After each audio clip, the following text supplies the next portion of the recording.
Strike away and out away is Homer Bailey. Ground ball to third. Frazier gloves. Throw to first, and Homer Bailey, for the second time in his major league career, has tossed a no-hitter. Oh, are you kidding me? Holy Marte is the second player in major league history to hit 7 home runs in the first 10 games. In the air, and the Reds win it. What a dream beginning to the career of Jeimer Candelario. Well, hey, what's going on, folks? Welcome to Chatterbox Reds. Hope your off season is going well so far, as we're almost through the month of January. I have got a elite, and I mean elite, panel on the show with us tonight. We'll go around the room here in just a second. We're going to have a little fun tonight, do a little zips over under projections, have a little bit of fun with that, and hopefully have a good time tonight. But before we get to our panel, want to make sure we shout out our sponsor, Deep South Commodities. DSC is a leader in renewable commodities for biofuel production, specializing in used cooking oil collection, aggregation, and sales. Visit www.deepsouthcommodities.com for more information. Thanks as always to our friends at DSC that make shows like this possible. All right, well, joined as kind of always now by my guy Craig Sandlin. He's been on quite a few times. Craig, how are we doing? How's the off season this month of January treating you, my friend? We're doing great. We just got 3 inches of snow in Tennessee, which is an apocalypse here. So my daughter was off school for the last week plus. So she's back at it now, which means I am rejuvenated and excited for tonight's show because it's going to be a fun one. Yeah, I can feel you on that, my friend. Bryce Spalding. Bryce has been helping us out. We've been doing a little project that we're going to introduce here in a couple weeks just to kind of tease that. But Bryce has been working hard on that. Bryce, how you doing, buddy? Doing great. Happy to be here. Good to have you, Bryce. And Mitch making his live stream debut. This is at Reds in 4. We've had him on for some podcasts. Mitch finally braving the waves of YouTube.com to join us here on Chatterbox Reds. Mitch, how we doing, bud? Nick, I'm doing good. Excited to see everybody. Excited to do a live stream. Everybody have a little, be nice out there. This is my first one, so we'll see if I can hang with everyone. But man, I'm excited for Red season. I'm excited to be here with you guys. So it's gonna be a fun one. Yeah, we're getting close. I think we're a month away from spring training baseball games. So it'll come quick, and I will be here with you for every step of the way. All right, so the Zips projections came out a couple weeks ago for the Reds. If you're unfamiliar with Zips, Zips is the gold standard projection system. There's no perfect projection system, but Zips is probably the most established and the most well-known. They basically give you projections on every player, what they're expecting out of them. I've found Zips to be very, very useful over the years, just to kind of give you an idea of what to expect. One thing that Zips does seem to maybe have, I don't want to say a flaw because it's very difficult to predict, but maybe one of the downsides of Zips has been younger players and how you're going to project them. So take some of these with a grain of salt, but we're going to have a little bit of fun. We're going to go around the room. We're not going through every single player's projection for each one. For just an example, there was a projection of Matt McLain to bat 252. I think we'd all pretty easily take the over on that. So I tried to pick ones that were a little bit more interesting, that maybe there'll be a little bit of a debate. Don't kill us. We love all these players, but we're going to try to keep it real. We're going to try to keep it balanced, because if, in my heart, I want to stay over on every single one of these. I think we got about 25 of these. But I know that's not the reality. So some of it will be maybe a little bit more to be a contrarian, but to be a contrarian also within reason, because some of these aren't going to work out. All right, let's just jump into it. You'll figure it out as we go along if you're unfamiliar. We'll try to we'll try to introduce you to some of these statistics if they're a little bit, more advanced to some of you, and try to make this a little bit user friendly. And Dylan, I didn't have a Stuart Fairchild projection in here, but take the over on everything on Mr. Fairchild. All right, so the first one, Matt McLain, 3.2 wins above replacement. If you're unfamiliar with wins above replacement, that is basically the all-encompassing tool of how many wins a player is worth, basically above the replacement, what you would expect calling up someone from the minor leagues. Last season, Matt McLain was worth exactly 3.2 wins above replacement in just 89 games. I'm going to start with Mitch. I'm going to throw you right into the fire on this. Mitch, does Matt McLain go over or under 3.2 wins above replacement in 2024? Yeah, Nick, I had to come in swinging. I had to come in optimistic, though. So I'm going over on the Matt McLain 3.2 wins above replacement. To clarify for folks out there, we're doing Fangraphs for, right? A little Yes. F4. All right. Yes. So I'm banking.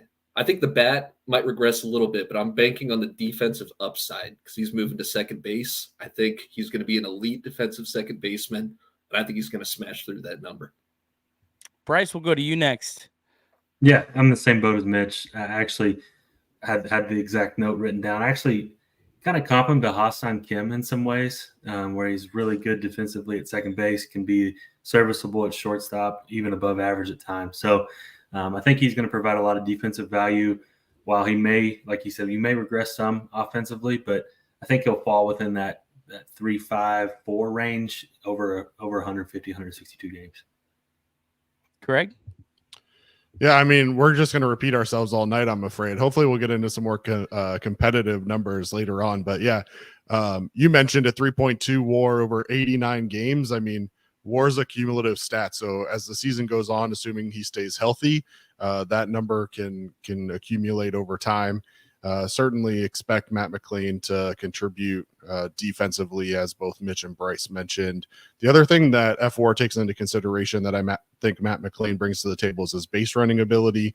There may be a regression at the plate, but you're not going to see a regression base running, and you're not going to see a regression defensively. So for me, it's an over on Matt McLain 3.2 WAR. I'm taking the under. I'm going to be the contrarian here. I think this is going to be close. I do think the bat, like Mitch said, is going to regress some. Hitting 290, he had a 385 BABIP last year. I do think it's normal to project that the bat will regress a little bit. There has been some injury concerns with Matt McLain. He was injured in the minors in 2022. He was injured in the majors in 2023. So again, the 3.2 that's a high number for a sophomore season, especially for a guy that wasn't a top 50 prospect when he was called up. So I'm going to take the under. I think it'll be. I think this one might be one of those ones where we're into September and it's right there, and it might be a fun one to track as the season goes along. All right, number 2. Let's go to the one of the newer Reds, Jeimer Candelario. OPS plus projection of 113. 2023, he was at 119 OPS plus in 140 games. If you're unfamiliar with OPS plus, a 100 is an average number. So if you're right at 100, your average. Jonathan Endy, for example, was right at 100 last year. He was exactly average. If you are at 119, you're 19% above average. And this is a statistic that factors in the ballpark factors. So playing Great American Ballpark does hurt this number a little bit. I'm going to start with Bryce on this one. Jeimer Candelario, 113 OPS plus. You're a good one to start with here because I'm going under 113. It's not because I dislike Candelario signing, but you got to factor in the GABP dip like you talked about for OPS plus. So I do think he performs very similarly to what he has in 3 of the last 4 seasons, but a 780 OPS in Detroit isn't equivalent to the 760 or 770 OPS in Cincinnati. So I think he'll be right around like 108, 110. which is still a very serviceable, very good player to have in your lineup every day. But I'm going to go under 113. Craig, we'll go to you next. Yeah, this was an interesting one for me, kind of looking at the numbers he put up in Detroit. Obviously, his OPS plus there was over that, especially in 2020 and 2021 when he posted numbers 120 plus both of those years. I think looking at Candelario and a GABP, I think he brings some impressive numbers and impressive power to the ballpark. So I actually went over on this one. I think it's a little bit of a toss up, but I went over on 113 plus. Mitch, we'll go to you next. I went under.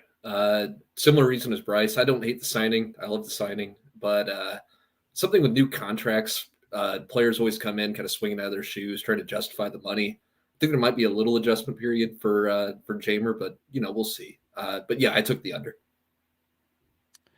I'm also going to take the under on Candelario. I do like the signing. I think if I was maybe doing wins above replacement, I think he might actually beat out his projection of 2.6. I even think he might beat out his projection of 23 home runs at Great American Ballpark. But a 112 OPS or 113 OPS plus, kind of given his profile, is going to be tough to match. I think that's a really good projection from Zips, though. I think it's going to be one of those that's probably right there. Again, love the signing. Just don't think that one probably hits if I have to make a call one way or the other. All right, the next one. I picked Elly De La Cruz 23 home runs because it was the only one that I think maybe you could make a reasonable case that you're not going to project over. I think probably every single other category, all of us would have projected over. I'll go first on this one. I'm high on Elly De La Cruz. I wouldn't be shocked if Elly De La Cruz gets MVP votes next year. I'm smashing the over on this. I think Elly De La Cruz could wake out of bed and hit 30 home runs in a full season. Let's go to Bryce next on this one. Yeah, I'm with you, Nick. He hit 25 last year between triple and the big leagues, and 28 the year before that. He feels like a guy that he gets 650 plate appearances, like you said. He's going to back into 28 to 30 bombs. Like, even with his struggles last year, he hit 13 in 95 games, something like that. Mm-hmm. So, I mean, that's even with some really bad struggles for 2 months. So I expect him he's going to have a couple months where he's literally the best player in the game. He's probably going to hit 20 home runs in those 2 months. So very excited for Elly. I'm going to take the over. Mitch? Yeah, Nick, frankly, you could have put any number next to that on any stat, and I would have hit the over. So, yeah, over for me. Craig? Take us 13 home runs in 98 games last year, projected out over 162. It's only 21.4. Difference is he's not going to have a month-long slump this year. He's going to come out hot. I'm taking the over, but don't be surprised to see Elly focus on getting on base this year a little bit more. I think last year one of the things was he was focusing a lot on trying to swing for the fences. We've seen some video this offseason of him with a more compact swing. So he might be looking to get on base more. But the thing that I like is that when you stop trying is when they start coming. So I'm going over still. All right, our first shoe-in, so surely it will be under. Go ahead and bet the other way. It feels like that's the kiss of death. All right, I love this next projection because I feel like this is one of the more interesting ones that I think might have a lot of debate. Maybe we all four go the same way on this one, but I think this is such an interesting one. So TJ Friedl, 101 OPS plus. Last year was 118 in 138 games. TJ Friedl, it's very obvious, maybe the most easy candidate to say he's going to regress some just looking at his profile. Let's start with Craig on this one. Craig, TJ Friedl, over under 101 OPS plus. Friedl's been the name that everybody throws out there as the one that's going to regress or is the most obvious to regress. I'm not opposed to that. I think it's probably likely, but even before that, his 2 years prior, 104 and 102 OPS pluses. I do think that his ability to get on base is going to help push him over that number. So I'm still going with the over. I'll go next. I'm taking the over too on this. It feels like the one you should kind of just say, TJ Friedl's gonna be the guy that regresses. It's really hard for me to see him, dipping down that far, that is a long dip. Even if maybe he's not able to get as many bunt singles, the 18 home runs, it's just, man, he just does so many things to get on base. He's still at an 8.5 walk rate, 8.5% walk rate. I think he's going to get this over. I think it'll probably be close, but I'm taking the over. Mitch, let's go to you next. Yeah, this was one of the tougher ones too when you sent out the lines, but I also took the over on this. I can understand where people are coming from wanting to be under. But I think Friedl gets typecast a little bit. I think he actually has kind of more extra base hits to his game than people give him credit for. And people just kind of see him and think he's a regression candidate. But, man, you look at his stat line and it seems sticky. So I'm sticking with the over. Bryce? We're going 4 for 4 again. I'm going over. The thing about Friedl that I don't think people realize is he made a very drastic swing change in August of last year. And in his last 715 plate appearances in the big leagues, he has a 122 OPS plus. 122 is a legitimate number. And that's a pretty big fall. That's 21% below where he's at the last year and a half in the big league. So I'm bullish on Friedl. I think he's going to have another good year. 48 extra base hits last year for Friedl. I mean, and last year he was at 116. That's weighted runs triples. It's very similar. I'm looking at different pages, but 116, and he only had a 308 BABIP. So it's not like he, had this crazy luck or anything like that. So I'm a big TJ Friedl fan. I think eventually he probably should be moved down to the number 9 spot. I have no problem if he's opening day leadoff hitter, and then maybe you kind of let some of the younger guys, kind of work their way up and be a little more comfortable. But yeah, I'm high on DJ Friedl. All right. I'm surprised we all 4 went that way, but I like it. Spencer Steer, 112 OPS plus last year, 119 in 156 games. Can you believe Spencer Steer played 156 games for the Reds last year? Let's start with Mitch on this. Spencer Steer, 112 OPS plus, over or under? This was the single hardest line you threw out there for me. I went back and forth on this one a lot. I went over to the Zips projection page, and I had to figure out what it looked like as an actual OPS, and it was 803. When I saw that, I felt pretty confident taking the over. So I think I'm going to take the over on this one. I like Steer. I think he's going to make an adjustment, hit for a little more power. Bryce? Yeah, I'm in the same boat. And one thing that I think factors into this is he's probably going to face less right-handed pitching in 2024, which isn't a bad thing. He's a really good hitter. He's a phenomenal hitter against left-handed pitching. If he gets more opportunities against them, I think his numbers will only look better moving forward. So I'm going to go over as well. Craig? We'll see what you have to say here, but maybe I'm alone on this one. I don't see Steer hitting 23 home runs again. There's nothing in his background, either in minors or otherwise, that tells me that power is sustainable. I'm not sure if that was an approach change or what happened. I just don't see that happening again this year. I like Spencer Steer a lot. I took the under on 112. I'm under as well. I think this was the easiest under for me, actually, as I was going through this.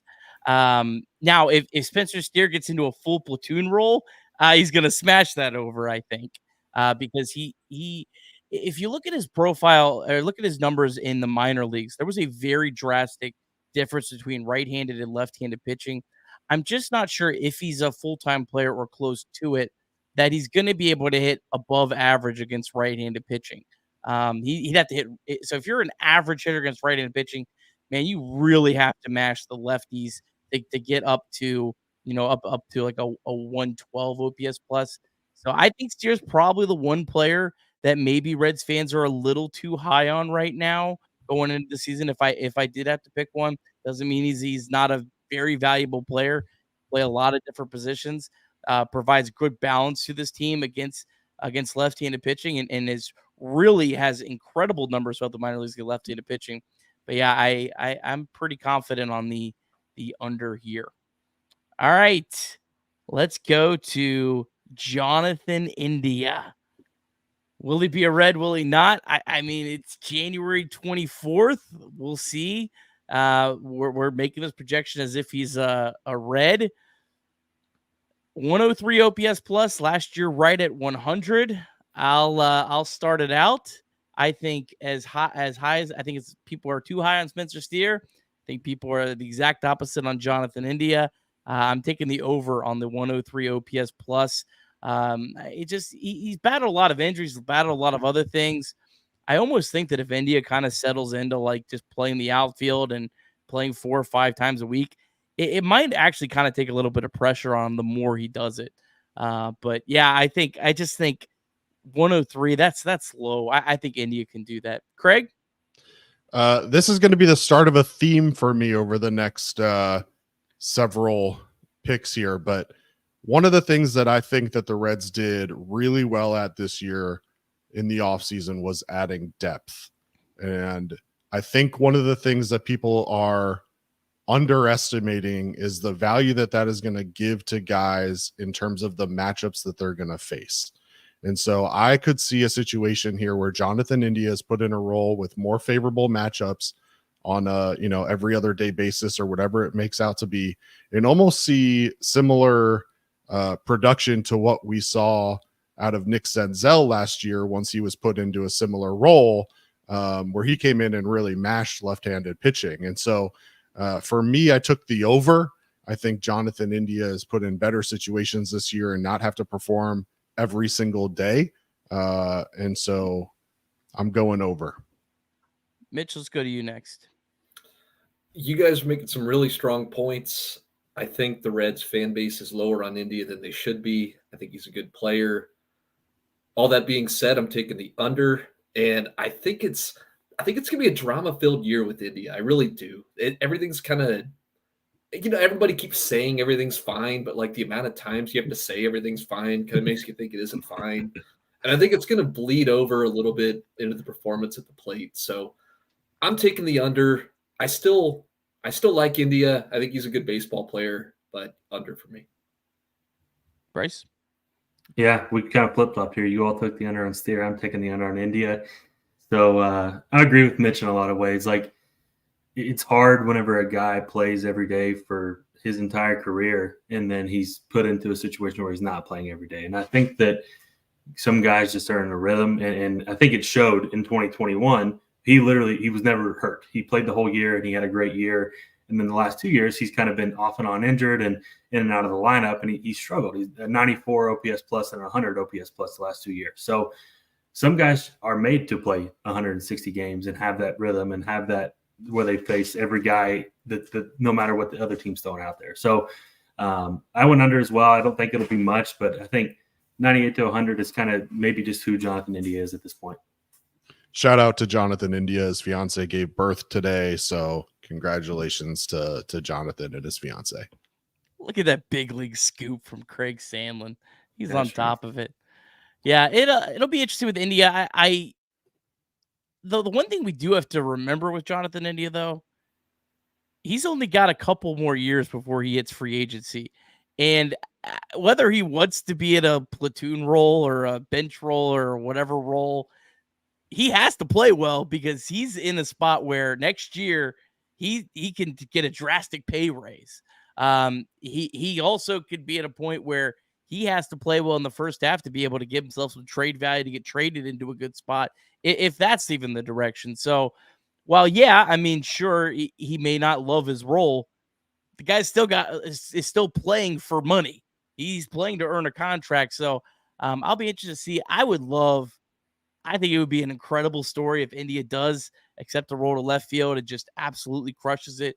We kind of see some of that 2021 India, that just grinder guy that just gets on base, that has really incredible competitive at bats. I think it could be an awesome story. Maybe I'm drinking the Kool-Aid. I've been known to do that once or twice, but I think this could work. I think this could work.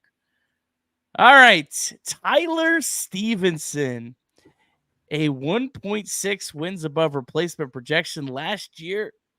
Negative 0.7 in 142 games. I'll start off. I'm taking the over. I'm a believer. I think he's going to work hard this offseason. Tyler Stevenson's in the exact same spot as Jonathan India. He's got to play to earn some money. I think he's going to make some adjustments. I'm hopeful that a full off season of health for him can really do him wonders. Remember last year coming off that really difficult surgery. I think Tyler Stevenson not only gets that 1.6, I think he could push into the mid to high twos. Craig, let's go to you next. Wow, mid to high twos, Nick. I that would be shocking considering 2021, which is a year that everyone thought he was amazing. He was a 2.0, but to Pinch each hitter, their own. pinch hitter. He was a pinch hitter that year. Yeah. I went under. I do think that he improves and probably improves significantly. If he can get back to 2022 numbers when he was a 1.5 WAR, I think that's a great response for him. I do think what'll be interesting to see is how the Reds use Mealy this year in the other catching role, especially if Tyler Stevenson doesn't get off to a hot start. It'll just be interesting to see what happens. I think he improves drastically over what we saw out of him this year. I just don't know that he gets quite to 1.6. Bryce? Yeah, I went under as well. Fangraphs WAR really takes into account framing and catching defensive WAR, and he's legitimately one of the worst defensive framing catchers in baseball. Unless he really, really improves on that, it's going to be hard. It's going to be an uphill battle for him to get to that number unless he just really like Wilson Contreras level hits. So I don't know if he has Wilson Contreras level like 135 WRC plus in him. So I went under as well. Mitch? I'm under for the same reasons everyone listed. I think Craig brought up a good point too about playing time. There's a world where he doesn't even play enough to accumulate 1.6 WAR if Mealy takes over that starting job. And I mean, frankly, injuries are part of his past too. So I was pretty confident in this under. All right, we shall see. Tyler Stevenson last year, 85 weighted runs created plus. The year before, 135. Now that was smaller. 2021 was 111. I think the bat is going to come up quite a bit. I do agree with everyone else's points that the catching metrics can really be fluky with like wins above replacement. So it'll be interesting to see if I think we all probably think he's going to be better than an 85 like WRC plus. It'll be interesting to see if some of the hopeful, even small improvements defensively can push him up above that number or not.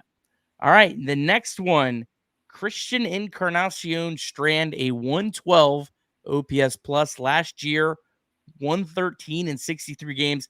This is a pretty high number for a guy that has only played 63 big league games to have this high of a number. I'm going to start out with this, smashing the over on this one. I believe a Christian Encarnacion-Strand. I feel like what he did last year, I feel like he barely even scratched the surface. I don't even feel like we even saw close to what he could be offensively, and he still got that 112. I think he could be pushing into the 120s, maybe even the 130s. I think he's a legit hitter. I think he's going to have a big season for the Reds. I'm very, very high on CES. Let's go to Mitch next. With you for all the same reasons. I think he has untapped power. I think Great American is going to play like a little league field for him. I think we're going to see some ridiculous home runs this year. It's something that's not impacted by playing time either. That's my only concern is maybe his glove plays in, but his OPS plus, I mean, frankly, it might be helped by a platoon role. So I'm all in. I'm over. Craig? Look, I love CES as much as everybody, but I look at last year's numbers and I see an OPS of 685 against left-handed pitchers and 844 against right-handed pitchers. And quite frankly, I expect him to be an everyday guy this year. And I think that he's going to be super successful. And I think we're going to be very happy with what we get out of him. But being in a role where he's going to have to play every single day, I struggle to see him to get to 112. I went under. All right. Bryce? Yeah, this is probably my easiest over. I watched the guy throughout his minor league career, and you talked about the ZiPS number being a little high, but I listened to Dave, or is his name Dan Simbowski, talk about kind of how he projects younger players, and he takes into account like their performance at the upper minor league levels and so on and so forth there. And all CES has done is hit, no matter where he's at. He's kind of just defies everything that you think of with a hitter. He chases a lot, he swings and misses a lot, but he still produces at just crazy rates. So I went over as well, and I feel really, really confident in that one. I'll be happy to be the only one wrong on that one. Bryce, I'm worried. I think we've picked the same thing every time. Got to mix it up somewhere, fellas. The Reds Twitter group think, man. Get out of my brain. Will Benson, every Zips projection felt like such an easy over. This was the only one that maybe was a little bit questionable. 68 walks. He had 40 in 108 games last season. Bryce, let's start with you on this. Will Benson over under 68 walks. Yeah, so my mind works as in like percentages. So I did 420 plate appearances, kind of a pretty good projection for Benson. I feel like that's a good number. And if he walks 12% of the time, that's only 50 walks. So I went under. Craig? This was like a really easy under for me. Again, 40 last year, with Fraley healthy this year, hopefully contributing in the outfield, with additional depth across the roster. I love Will Benson. I think there's some people in the chat that are going to be mad at me for this, but Will Benson's going to go back to being a platoon role player this year. He's not going to have the at-bats to accumulate 66 walks. It just I legitimately don't know where this number came from. Mitch? The under for all the same reasons. Good rationale all around. I agree with everything. I feel like I have to take the over just because I love Will so much. I'm taking the under. I think Will's probably 1B to steer as maybe the position players. I think the Reds fans are probably a little bit too high on. Love Will Benson. I think he'd be a very, very valuable platoon player for the Reds. But I don't know if I don't think he's going to get enough. I don't think he's ever going to slide in an everyday role, and that's fine. I think there's very, very few left-handed batters that really you should consider that with. So yeah, we're all on the under there. Noelvi Marte, 14 home runs. 2023 total was 3 in 35 games. This was kind of the interesting one with Marte. This is very tough because it's and I wanted it to be tough because you're looking at playing time, you're looking at so many factors on, does he stay healthy all year to get to that 14 number? Mitch, let's start with you. Noelvi Marte, 14 home runs. I found this one pretty easy, and I went under. So I think I'm the only person in the fan base with doubts about Noelvi Marte's playing time. I think he still has things to prove in AAA. He has options. He's the closest guy there. I think there's a world where he starts in AAA, and that's nothing on the projection that I have for him going forward. But the guy only hit 14 home runs last year between AA, AAA, and Major League Baseball, and that's AA and AAA pitching. So I still think he has untapped power in his bat. He can hit the ball hard, but he's hammering the ball into the ground right now. So I'm taking the under. Still love Marte though. Bryce, let's go to you next. We're still whatever we are, 100%, Mitch. I went under as well, and I'm probably the biggest Noelvi Marte guy in the entire Reds fan base, and I believe that. But like as Mitch talked about, the elevation is still a concern. He was working on his swing in the Dominican Winter League before he got hurt, so I think that's another thing as well. They could put him in AAA for a couple weeks, and a month in AAA really does hinder a lot of your counting stats as well. So I think he does come up and plays well at some point this year. The Reds will need him to play well at some point this year, but I agree for all those concerns, so I'm going under. Craig? Look, I mean, you touched on it in the intro to this. 0 home runs in his first 52 at-bats. 3 home runs in his last 63 at-bats. I think he's much more likely to be closer to a home run every 20 at-bats than he is to every 52 at-bats. Project that out over a year, and I think he smashes past 15. And by smashes, I mean he pushes 20. But I think I'm pretty high on Marte. Obviously, Candelario will spell him a little bit at third base from time to time. But I actually think that he becomes one of those guys where you can rely on him pretty regularly. I know he smashed the ball into the ground a lot this past year, but he was getting on base. He was productive for the team, and ultimately it's hard to put a guy like that in the minor leagues. And so I'm going over. All right, good points all around. Mr. E pointed out Marte does have a 19-game hitting streak going into the season, which is just wild. I cannot believe how well Noelvi Marte performed in 2023 in those 35 games that he played. What he did was incredible because he was so far ahead of schedule. Like, I think we all going into last year said, yeah, maybe he's a September call-up if things really, really go right for him. So for him to come up and have that much success was incredible. I would be shocked if he starts the year in AAA. I'm a little bit different there. I think the Reds would be making a massive mistake sending him to AAA to start the year. I do kind of expect, though, that he will start 2023 slow just because, or 2024 slow, just because it's just going to be so hard to live up to what he did. I'm taking the under, but I do think this will be a close race. I could definitely see him. I don't think it'd be completely shocked to see him hit 20, but this is the one projection that I'm looking at, and I could see Noelvi Marte hitting like 6 or 7 at the end of the year, or I could see him hitting 25. I really could see it swaying that much. It just depends on, how well he kind of hits the ground running next season. All right. Jake Fraley, 13 home runs is his projection, hit 15 in 111 games last season. I'll start with this one. Fraley's obviously been his injuries have really been what's hampered him.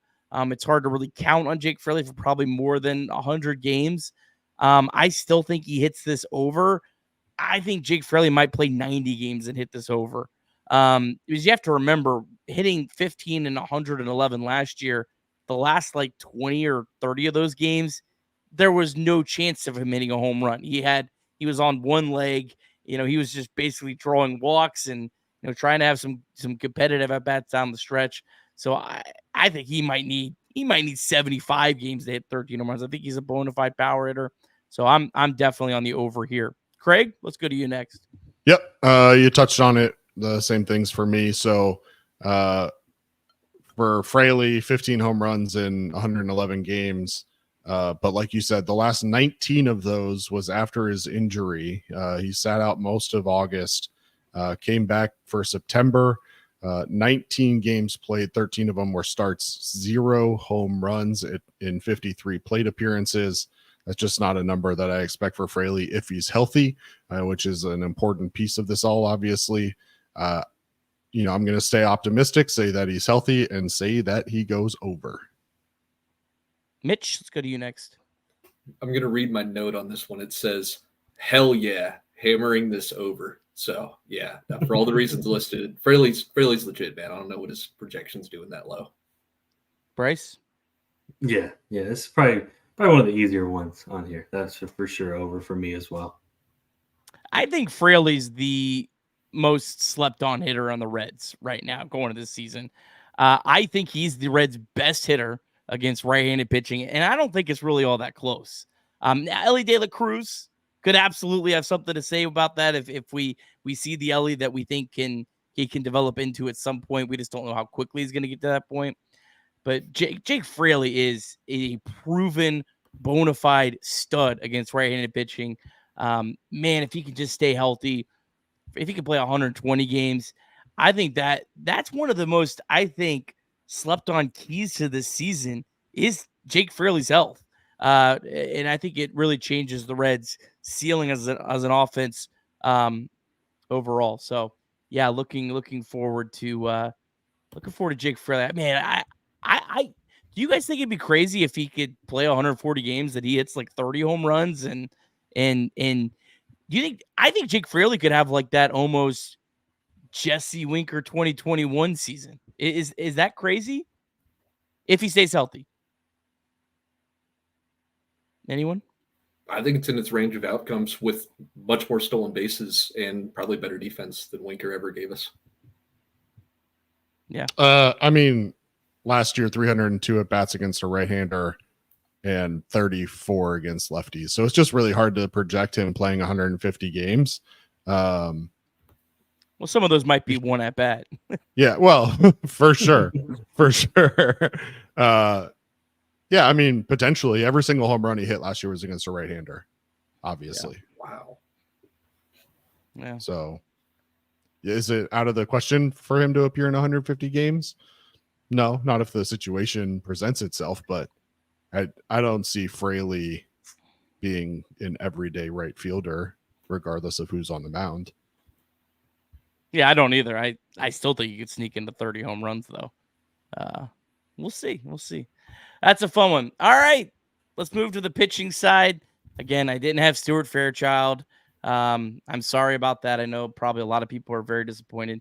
Just didn't really have any good projections that really made sense to talk about. All right, so the pitching, we're going to come out firing with Andrew Abbott. He is projected for 2.1 wins above replacement. 2023 total was 2.2 in 21 starts. Craig, let's start with you on this. Mr. Abbott, 2.1 wins above replacement. Load control under. I mean, it's just as simple as that. I think going back to what I said earlier, the pitching staff is really where you're going to start to see this trend present itself. But the depth, especially when we're talking about these young guys, I mean, under. Mitch, let's go to you next. So Stuff Plus doesn't love Andrew Abbott, and I get that, but Stuff Plus also has kind of a blind spot for left-handed pitchers, and kind of Abbott specifically too. I went ahead and took the over. I think they're going to rely on him for innings. His the way that FWAR is calculated for pitchers doesn't really care all that much about results. So like his fly ball issues at Great American might kind of get like lost in the wash there. So I think the strikeouts, he doesn't walk that many people. His FIP is probably going to be all right. I went ahead and took the over. Bryce? I went under as well for the same reasons as Craig. I think they'll be really smart with how they use Abbott and Williamson in particular. Abbott topped a career high in innings last year, so I think they're going to try to be smart with him in spots and maybe go to a Nick Martinez spot start in front of him, or maybe a shortened start or something like that. So I think that he probably gets to 120, 130 innings, but I took slight under. Yeah, I'm going the under as well. I just, he made 21 starts last year, which is remarkable to make that many starts in the big leagues in the year where, he wasn't even on the opening day roster, and just barely got to where his projection is. I expect a little bit of regression. I probably also expect some manipulation with how they'll use him. So I'm going to take the under on that. But he's one of those two that there's a pretty wide range of outcomes for Andrew Abbott next season. I could see Andrew Abbott being not maybe the top of the rotation starter, but I could see him like being a guy that if the Reds make the playoffs and they're maybe in a 3-game series, I could see him being one of the 3 guys that gets a start in a playoff game. I could also see Andrew Abbott losing a spot in the rotation. I think it could really go that far with him next year. Fascinating player to watch. I honestly think you could see both of those scenarios play out next year. I mean, there may be stretches where he's not great and he gets sent out to the minors, and there may be scenarios where he's pitching lights out. I mean, again, I think a lot of it will have to do with how much he's used and how stretched out he is. But there's certainly opportunity for both of those to present itself within the same calendar year. Yeah, it's nice to be a lone wolf on one. This feels good. I'm gonna try to do this more often. A lone wolf on the over. It's not fun to be the over. It's not fun to be the lone wolf on the under, because you really kind of feel like you're disrespecting the man's family and everything, So. All right, Hunter Greene, 169 strikeouts last year, 152 in 22 starts. I'll start with this one. I'm smashing the over. I think Hunter Greene takes a huge step next year. It just feels like kind of that natural progression. If you kind of look at him and you look at Johnny Cueto and you look at their years, this feels like the year where he should take that next step. I'm very bullish on Hunter Greene. any projection, I'm taking the over on Hunter Greene next season. Craig? Yeah, I mean, Hunter Greene averages around 12 Ks per 9. In order to hit 169, he has to throw 126 innings. I think ultimately, everyone on this panel would agree that if everything, not even if everything goes the right way, I mean, it doesn't even have to go the right way. Hunter could potentially have an IL stent or something like that and still hit 126 innings. I mean, the way that Hunter throws and his stuff, I mean, 169 with a healthy Hunter Greene is the question, right? Smash. Bryce? Yeah, this is probably the most like disrespectful line. I mean, he could, like Craig said, if he pitches 150 innings, he's going to strike out 200 plus hitters. Like, it's just what he does. He strikes people out. I mean, his rookie year where he had legitimately like 1.5 good pitches, he struck out 164 dudes in 125 innings. Like, he just gets whiff. He makes people uncomfortable in the box. So I'm definitely going over on 169 as well. Yeah, I loved how he ended the season minus that one start in Cleveland. That was really a stinker. Man, he had some great starts. Like that start against Minnesota. I mean, that was, 7 innings, 3 hits, 1 run, 1 walk, 14 strikeouts. And that was a playoff, Minnesota Twins team. I just feel like, man, he's really close to that next step. And if he does, man, he's another player that really raises the Red ceiling if he does take that leap. All right, here's a fun one. Nick Martin. Oh, go ahead, Mitch. I'm sorry. No, you're fine. So for Greene, I tried to split these up even, right? I tried to go optimistic for half and pessimistic for half. And I thought I'd be pessimistic until Craig went out and dropped that stat about how many innings he'd have to pitch to hit that number. And I'm back. I'm over on that. Love it. Craig talking people into stuff. There we go. What I'm here for. All right, here's a fascinating one. Nick Martinez, 4.04 ERA, 2023 total was 3.43. That was in 63 games, 9 as a starter. This is a fascinating one. I'll start with this. I'm going to take the over just because it seems like a lot of things would have to go right for me. Obviously, he's pitching for the first time in Great America Ballpark. We expected he's going to be making more than 9 starts. How many more than 9 starts? I don't know. And I don't think those 9 starts were even all 9 legitimate starts. I think some of those were as an opener. He's one of the, if he's completely used as a reliever, I would smash that, under 4.04. But just with the way the Reds are using him, probably pitching him some as a Ben Lively type role, I just think you're probably going to have your ERA just kind of creep up over 4.04 and not even maybe be your fault and maybe even be a really good pitcher and have your ERA be over 4.04. Mitch, let's go to you next. I'm really curious your thoughts on this one. Yeah, similar reasons. I went over on the ERA, kind of similar to why I went under on Candelario's OPS. I just think there's a thing that happens with free agents that come in, they have to prove themselves. And to your point about Martinez, he, going from Petco to Great American is not the most easy adjustment in the world, even for a sinker baller like him. I was really tempted to go under, but I went over just to keep myself in check on my optimism. Bryce? I went under on this one. I'm excited to see how they deploy Martinez. I think they'll be really strategic on who he faces and when he faces them and that type of thing. And he may get thrown into a starting position, but I mean, there's 7 guys that realistically are probably going to start games before him this year. So I think they'll be able to use him in that Swiss Army knife role. And I mean, he had a 3.47 last year, or 2 years ago, 3.43 last year. I know the switch to GABP from Petco is a big deal, but is it a half a run? Probably not. So I went under on 4.04. All right, Craig. Yeah, I think it comes down to what role do you think Nick Martinez plays this year? His ERA as a starter is 4.69, and his ERA as a reliever is 3.24. So ultimately, it's going to come down to how much do you think that they're going to use Nick Martinez out of the bullpen versus starting games. For me, I think the depth that they've added, he's certainly going to start games this year. Don't get me wrong. I don't think it's enough to take him up over 4.04. I took the under. All right. Frankie Montas, 1.5 wins above replacement. 2023 total was 0 because that's as he pitched in a whopping 1 game. 2022, that total was 2.0 in 27 starts.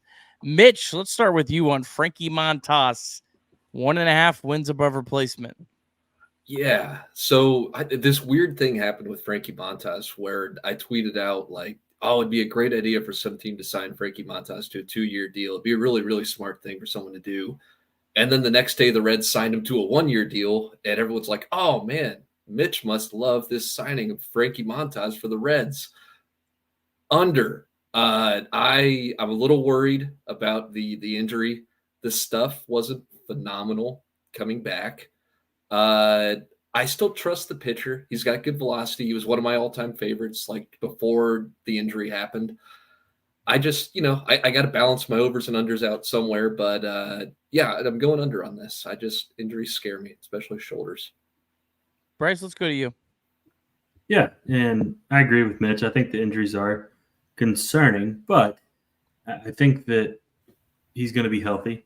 I think the Reds took a good gamble with Montas, and I'm going to go over. Craig? Pretty straightforward. Yeah, I mean, it all comes down to health for me. You look back to his last 2 healthy years, 2022 and 2021, posted FWARs of 2.0 and 4.0. I'm going to stay optimistic, and I'm going to say that he's going to stay healthy, and as a result, he's probably going to put up numbers somewhere in the 2.5 to 3 range. Over. I think it's a good signing by the Reds, even if he pitches 2 games and he gets hurt. I mean, I think this is the kind of gamble you want with where the Reds are at for short-term signings. Man, if he does pitch for the Reds, and he stays relatively healthy, another player that really changes the ceiling of this team. I'm going to take the over on this. I mean, it's so much health dependent, but I just feel like he's the kind of guy that if he is healthy, he's going to get the chances that other younger guys in the rotation aren't going to get. Like the Reds aren't, even if he's mildly struggling, like he's not going to get demoted unless he's like really, really bad when he can't get demoted. But you understand what I'm saying, or move to the bullpen or whatever. He's going to get the chances to get to even back into that 1.5. So I'm going to take the over. I would be shocked if Frankie Montas puts up 1.5 wins above replacement by the end of May if he stays healthy. Yeah, though. Nick, you were right. The lone wolf under feels way worse. I don't it like does. it. It's not fun. It's not fun. All right, Graham Ashcraft. I had to go. His projections are wonky. I gotta read these. Oh boy, it's a long scroll. 4.81 ERA. No one's gonna take the over on that unless you're a really sicko. 7.6 Ks per 9. That's really high for me for Ashcraft. I just don't think he gets to that. I'm gonna take the under. I guess when you guys go through this, I'm really curious your thoughts overall on Graham Ashcraft. Craig, let's start with you, over under, and then your overall just kind of thoughts on where he's at and where does he kind of fit in the Reds pecking order of the rotation. Yeah, I mean, I think it'll be interesting to see where he fits. I personally actually like Graham Ashcraft as a middle of the rotation guy. One of the things that'll be interesting to me for the Reds this year is that you've got 2 guys in Hunter Greene and Nick Lodolo who, if healthy, have shown the ability to be top of rotation guys, but then they have 5 or 6 or 7 guys who could be middle of rotation guys. So I think the depth is really good for the Reds across the board, and I like where Ashcraft fits into that. If you look at Ashcraft's stats from last year when he was really on a roll from June 30th on until his injury, 12 starts, 76 and 2/3 innings, 2.58 ERA, right? All of those are amazing numbers. 6.9 Ks per 9. How we get to 7.6 as a projection is beyond me. I love Graham Ashcraft. It's just not his game. So for me, I went under, despite the fact that I think Graham Ashcraft can have a phenomenal year. Bryce? Yeah, I'm in the same boat as Greg. I went under as well. But the thing that Ashcraft has done that is going to elevate himself is get an actual swing and miss pitch, and that's his slider. His slider is a legitimate good pitch, and if he can figure out the whole cutter sinker situation, which way the ball's going, I think he can have a really good year. And a good year for him is going to be probably 165, 170 innings of a 4.2, 4.3 ERA. So I think that his expectations are a little bit different than Greene and Lodolo, because those guys have legitimate, like, top of the rotation stuff, and Ashcraft does as well. But his as Craig talked about, that's not his game to go out and strike out 14 over 7 innings like Greene can over a really good lineup. So very optimistic about Ashcraft, but like Craig said, the 7.6 is so far and beyond of who he is. Mitch? Yeah, man, I'm piling up these lone wolves. I'm taking the over. Not a lot of rationale behind it, more just a vibes thing. Graham Ashcraft struck people out coming up. He had over a 10 K9 in AA. The guy is a power strikeout pitcher. He has a curveball in his arsenal. There's Saris has reported on it. It's been mentioned a few times. I think adding a fourth pitch into his pitch mix can unlock a lot of ways for him to pitch to two different types of hitters. So I'm taking the over. And then something Craig mentioned as well, there's a world where he maybe gets thrown into a bullpen role, and I think his K9 would skyrocket in that situation as well. So I'm taking the over, and me and no other wolves are out here riding, man. We're lone wolves. I love it. I honestly put that in there because I thought this will give us all an easy under so we can kind of keep it balanced. But Mitch, I love it. Going out the vibes pick. I expected a vibes pick from Craig, but not from Mitch. And you know what? You're full of surprises. I'm not sure if I'm supposed to be offended by that comment or what. Craig, I know I'm not the stats guy. Don't get me wrong. Craig, but... all my picks are vibes, buddy. So that was not a knock. All right, Brandon Williamson. This is a tough one. I'll say this is one of the tougher ones, at least for me. 1.2 WAR. 2023 total is 1.8 and 23 starts. Just who has any idea how Brandon Williamson is used? Mitch, I'm going to let you be the first one to try to figure that out for us. I was hoping I wouldn't have to go first. So Craig talked me out of my Hunter Greene under. So I gotta get my balance back from my optimism and my pessimism. So I was initially over on this one, but I'm flipping to under. For the reason being, I just don't totally know if the innings are there. I think Williamson's projected to be out of the rotation right now. I think he can be effective, used in different roles, but the jury's still out, whether they'll need him and how he'll adjust to that kind of spot and flux. So I'll take the under. Craig? Yeah, I mean, the innings is certainly a question. If you look at the great stretch that he had in July and August last year, he had like a 3.15 ERA during that stretch. But he had a win probability added of just over 1. And so I personally find it hard to believe that B. Will repeats the success that he had last year. I think a lot of people were surprised when he had the success last year. So I'm not really sure how we can project that he would maintain that. Not to mention the fact that just his role is undefined. I think like Mitch said, he's probably 6th right now on the rotational depth chart, depending on how you look at it, maybe 7th. But just from an innings perspective, I find it hard to believe that he's going to get the performance that he would need and the innings. So just under on this one, but I do agree that it's a tough decision. Bryce? Yeah, I went under as well. He's a guy that what he did last year doesn't feel overly repeatable in many ways. And he had the struggle. He struggled really, really bad in AAA with the Reds here. So obviously he pitched really well in the big leagues, and that's really all that matters. Nobody cares about minor league numbers as long as you perform in the big leagues. But I'm not totally convinced that's fully who he is.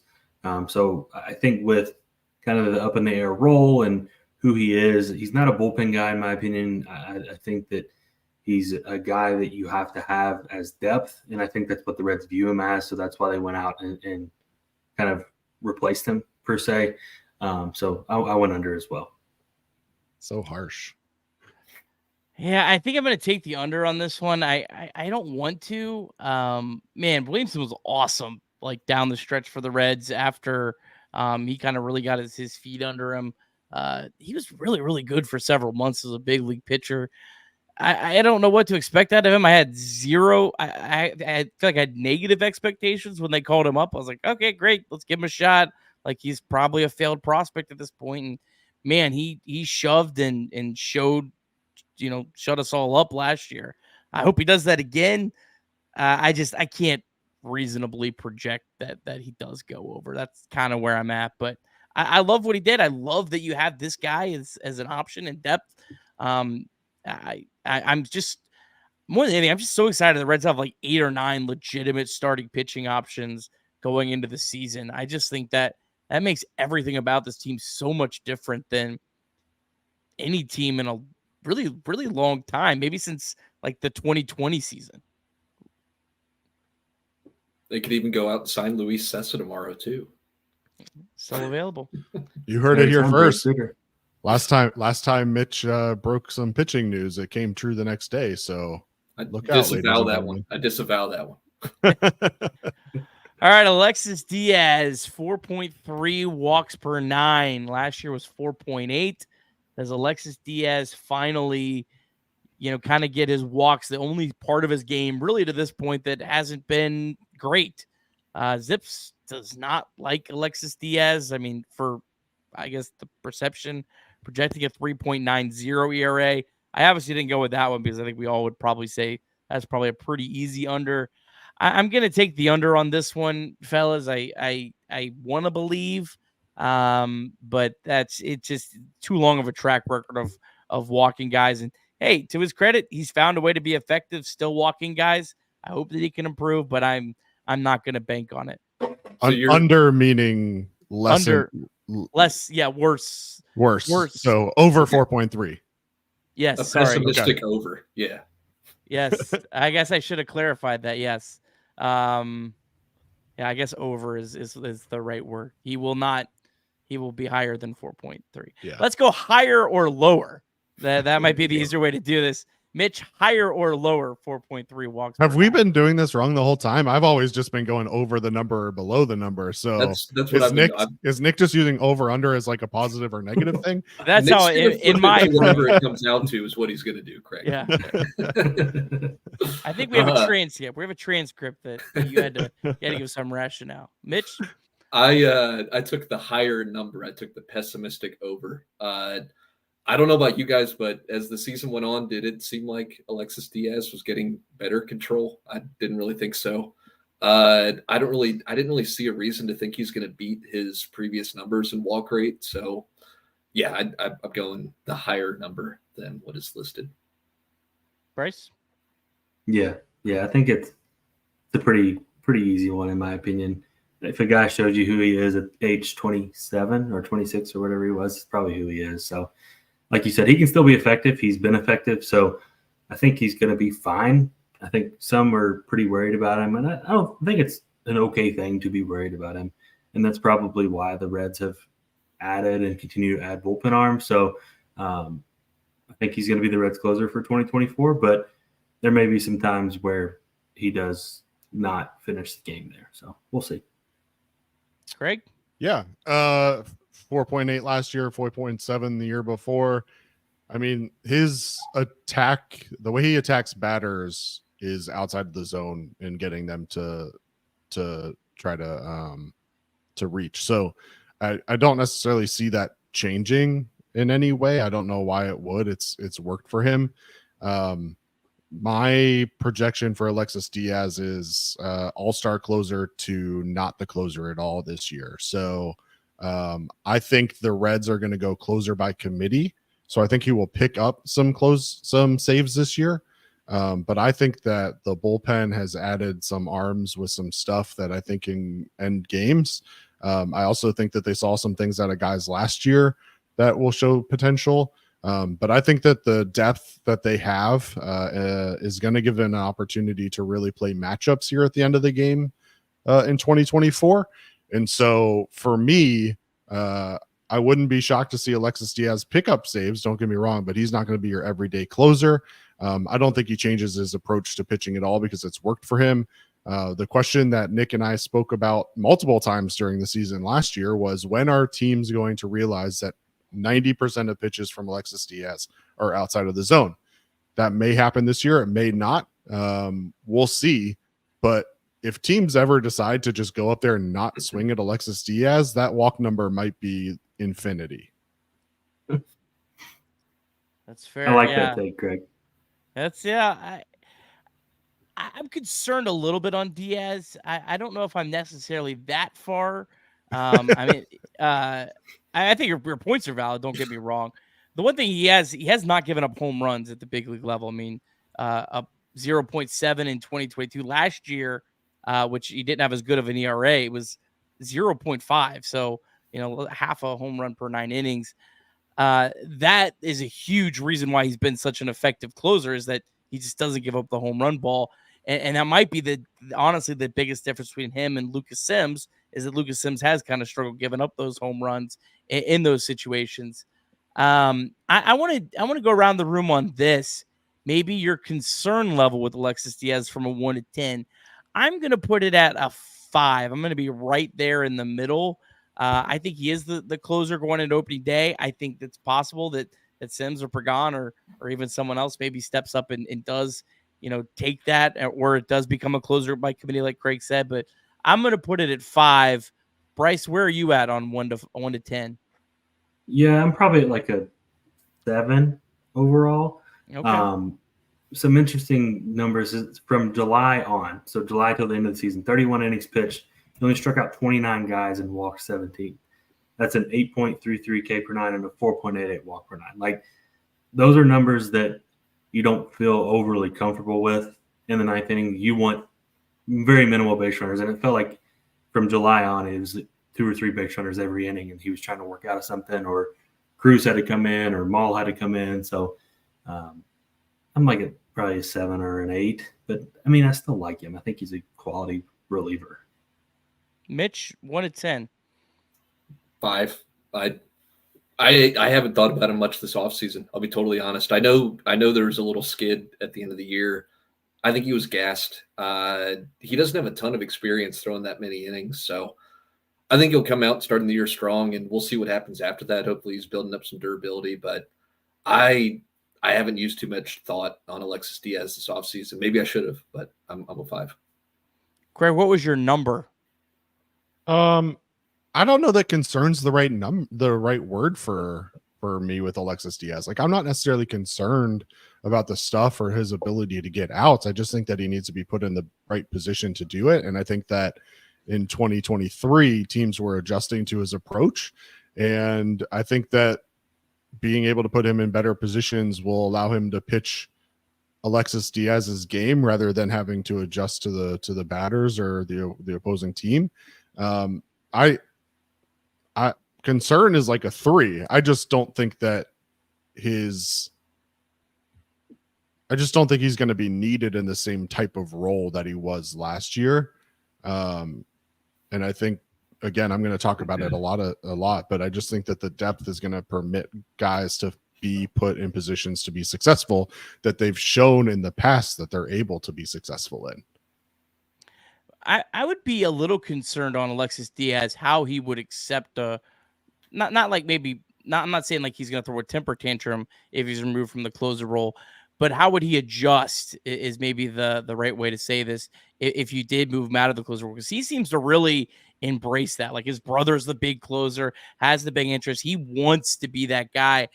I almost feel like he could be one of those players that could maybe lose a little bit of what makes him good if you did move him into like a 7th inning guy or something like that. But to Mitch's point, I do think that the games number is very important to look at with Alexis Diaz. 2019, he only threw 25 games, or 27, counting the 2 levels he was at. 2021, he only threw 35 games. 2022 was 59, and then 2023 was 71. So that's a huge increase in workload, and he was the guy as the closer. And, remember, he was so dominant. Like, what was it? 21, 22 saves in a row, something like that. And the Reds needed every single one of those to stay in the race and really relied on him and the bullpen so heavily.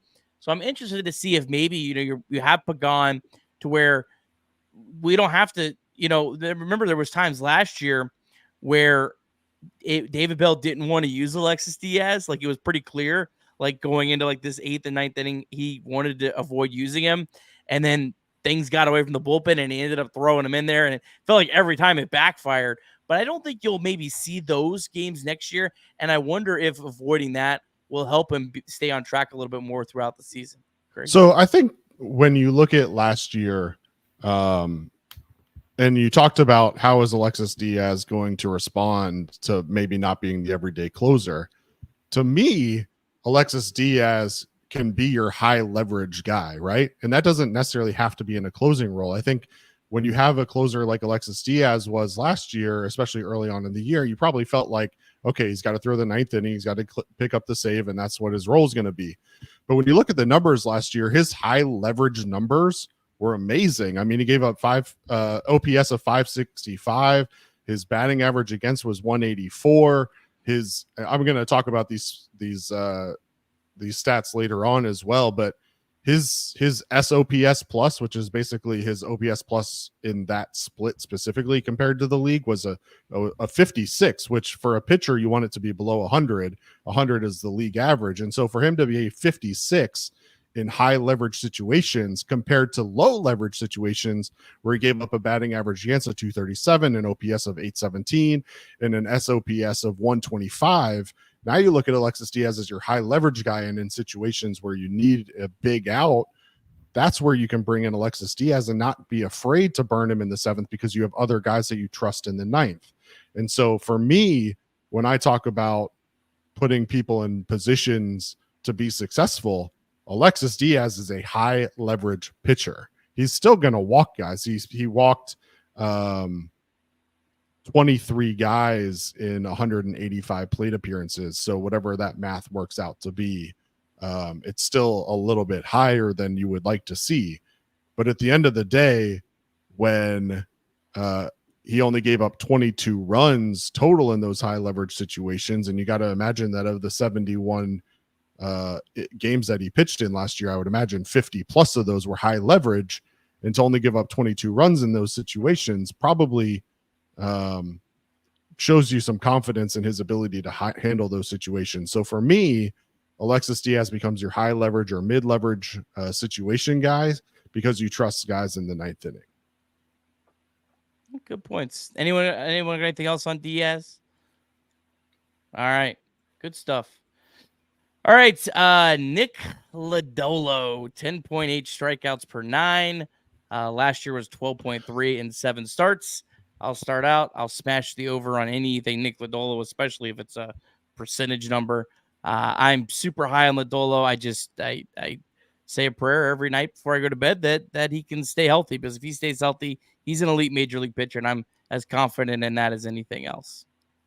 Bryce? Yep, big time over. He just strikes people out. That's what he does. That's what he's always done. College, minor leagues, big leagues. He strikes people out. So easy over, 10.8 for me. Craig?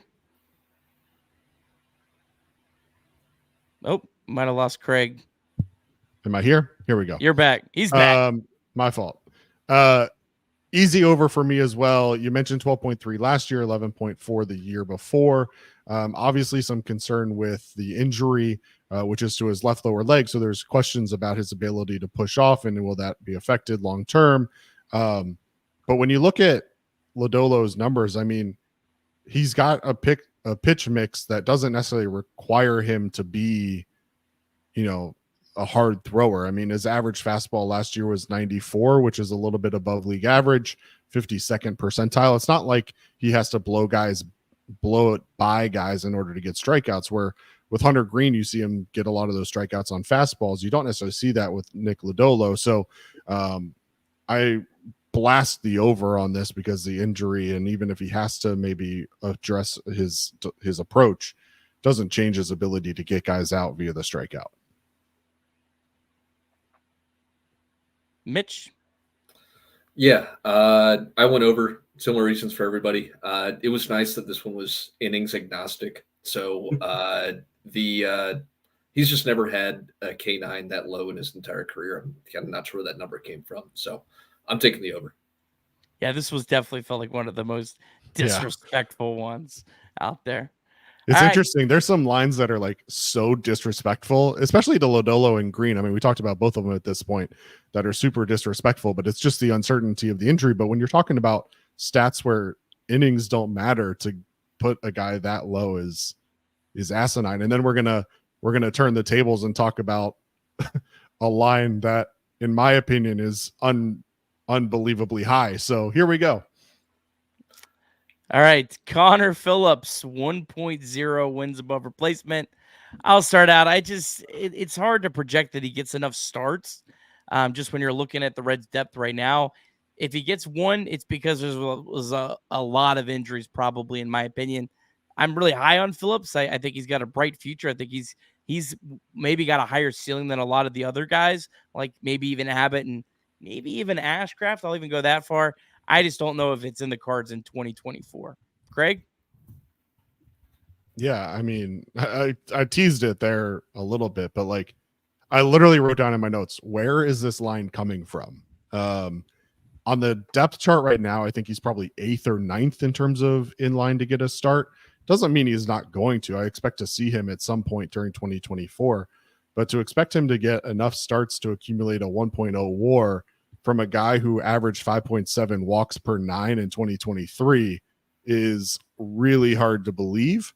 I just, bringing him up for some spot starts here and there, I think would be fine for the Reds, but he's not going to pitch enough to accumulate a 1.0 WAR.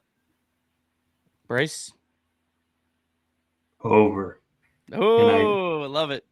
And I think that because if it's August and Connor Phillips has made 20 starts in the minor leagues and the other guys are healthy, if Frankie Montas is having a good year and maybe Nick Martinez goes down, I think Connor Phillips finishes the year in the bullpen and maybe turns into like that star guy that just comes in and just can dominate for 1 or 2 innings at a time and just blow out this stuff, plus that just insane stuff. I mean, you'll hear like our project earlier, but I mean, just ridiculous stuff, 3+ pitches. He just brings everything to the table. He's such a unique pitching prospect because if he just has Dylan Cease command, and everybody bags on Dylan Cease for his command, but if he just has Dylan Cease command, he could legitimately be a top of the rotation guy. So I'm going to go over. I think the Reds are going to get creative with Connor Phillips in 2024. All right. Love it. Mitch? I like the idea behind what Bryce said. I took the under just to balance out my optimism and my pessimism. I don't think the innings are there. I don't think the way that F4 is calculated is going to love how many people he walks. I think that's going to take a little bit into a factor into his final WAR number. So I'm taking the under, but that doesn't change at all how excited and optimistic I am about Phillips long term. All right. Next up, Fernando Cruz, 4.14 ERA last year, 4.91 in 58 games. Mitch, let's start with you. Yeah, I thought something broke and you input the wrong number. I took the under. I put it in so fast that I almost forgot the line was even there. Yeah, give me the under on Cruz. I love Fernando Cruz. If you're looking for that guy who might sneak up on Diaz and take some of those high leverage innings, that might be your guy. Bryce? Same exact thoughts. Way under. I think he's the Reds' best reliever by June 1st. All right. Love it, Craig. Okay. 4.91 in 2023. Craig, get out of reality, man. Come on. Here's where I go back to depth, baby, and putting pitchers in position to be successful. Fernando Cruz in 2023 faced 279 batters. It was a pretty even split between left-handers and right-handers. Right-handers 151, left-handers 128. Here's the difference. Right-handed batters 196 batting average, 601 OPS. left-handed batters, 232 batting average, 733 OPS. OPS plus, SOPS plus, 64 against right-handed batters, 99 against left-handed batters. Fernando Cruz may not face more than like 20 left-handed batters this year. I'm going way under. There we go. All right. Was this the best 4.91 ERA season ever from a Reds reliever? Didn't he have one really bad blow up? Well, his ERA up through his last 3 starts of the year, just taking all the last 3 games of the year, was 4.43. He gave up 3 and then a 5 earned run to end the year and kind of inflated it a lot at the end. Fernando Cruz is a guy that I could really see. I could see Fernando Cruz being DFA'd at the end of next year. If I could see Fernando Cruz being the closer for the Reds. I think he has that high of a variance. He's just a pitcher that kind of came out of nowhere. His stuff's electric. He does walk too many guys. He's a guy that fascinates me. And I could just really see his career. You see this with relievers like this. He's like kind of at that fork. Is he going to become the next, incredible story and a dominant reliever, or is he just going to kind of fade away? And that was a blip on the radar. I'm taking the under. I just think that number is really high for what I believe Fernando Cruz can be, but I'm cautiously taking the over on that one. So, ooh, wait, over as in better? I keep screwing this up. I'm taking lower. I should have lower than a 4.14 ERA. Better. All right, Lyon Richardson. Real quick before we go, real quick. So I talked about leverage earlier. Let's talk about leverage with Fernando Cruz. So low leverage situations, batting average against 257, OPS 813, SOPS plus 121 in low leverage situations. High leverage situations, batting average against 150, OPS of 533, SOPS plus of 49. So another situation where, that game at the end of the year against Seattle or St. Louis, when he gave up those 5 runs, was in a mop-up role where he had to come in and pitch a complete inning despite his blow-up because the game was already out of hand. So that's not the role that Fernando Cruz is going to have to take on this team.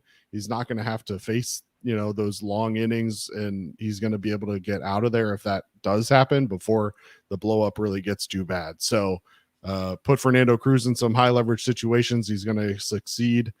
I reiterate, this is below by maybe half a point plus. All right. Love it. All right, Fernando Cruz.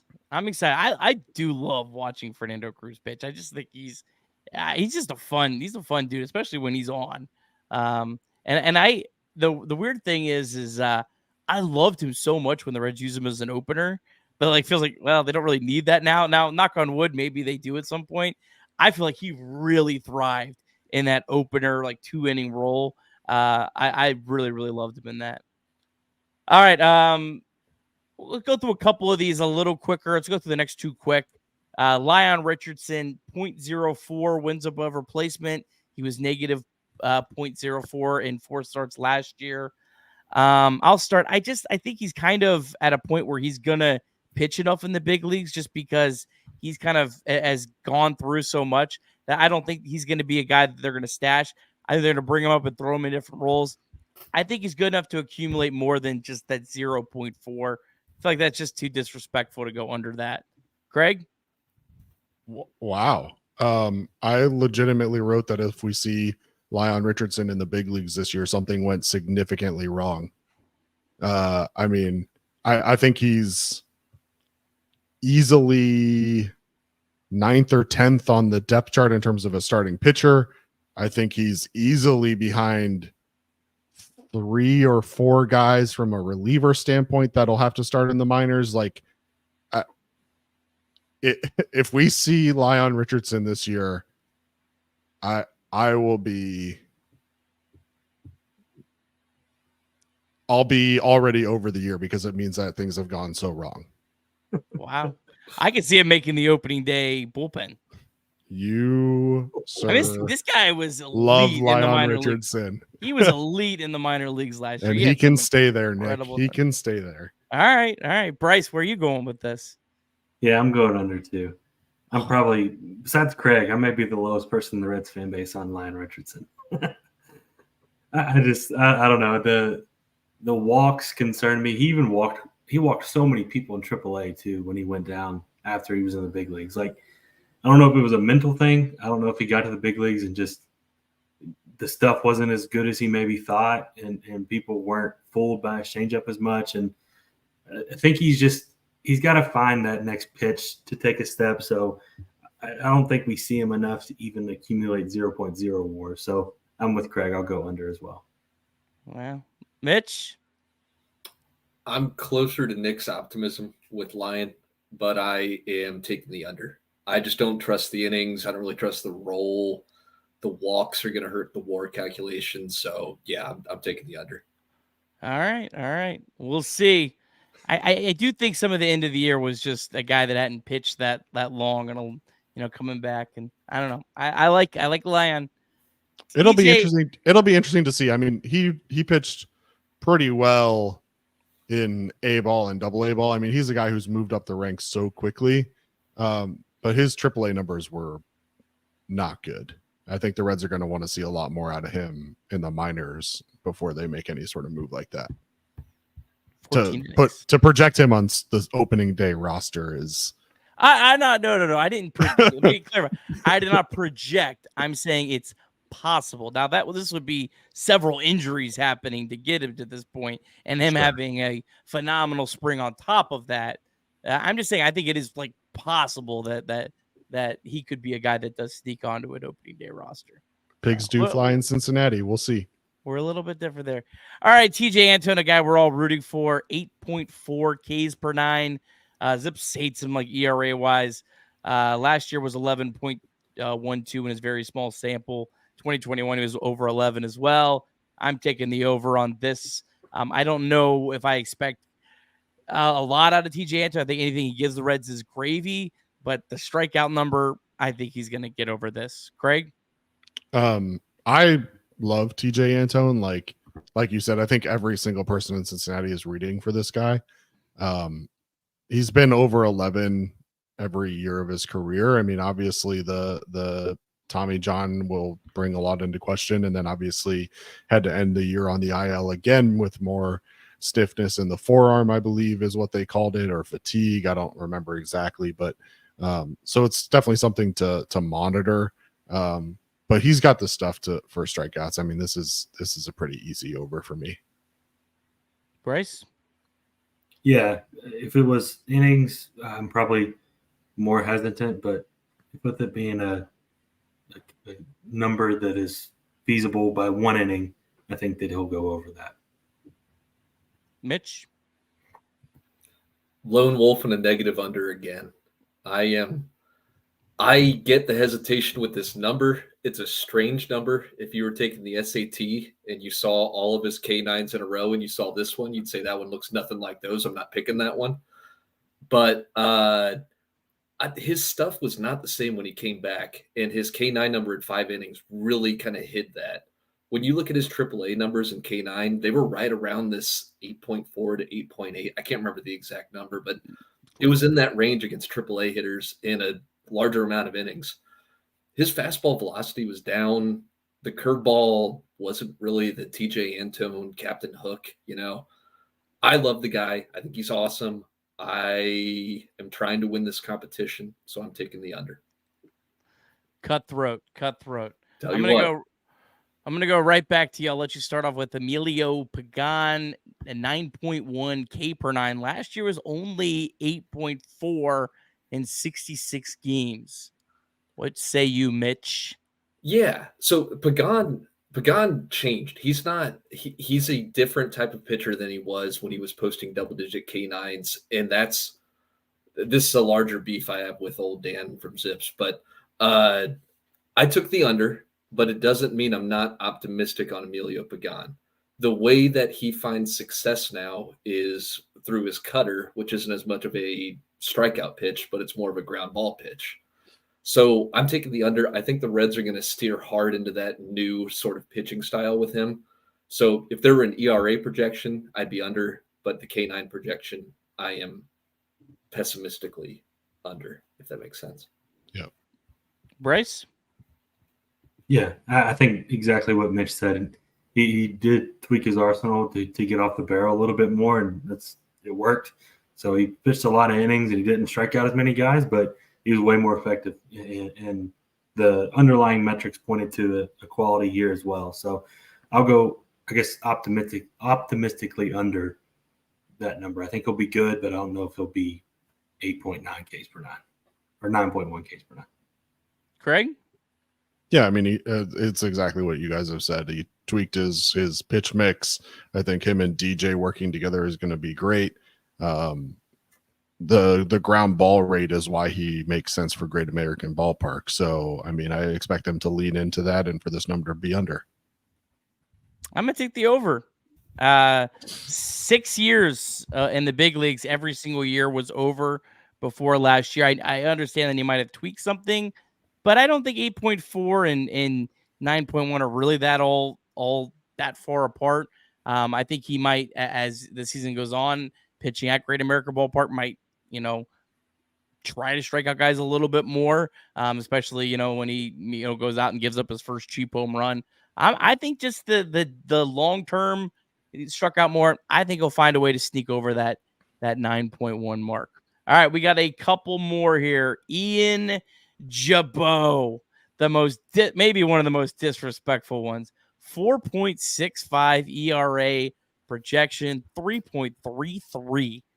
Ian Gibaut had a 3.33 ERA in 74 games last year.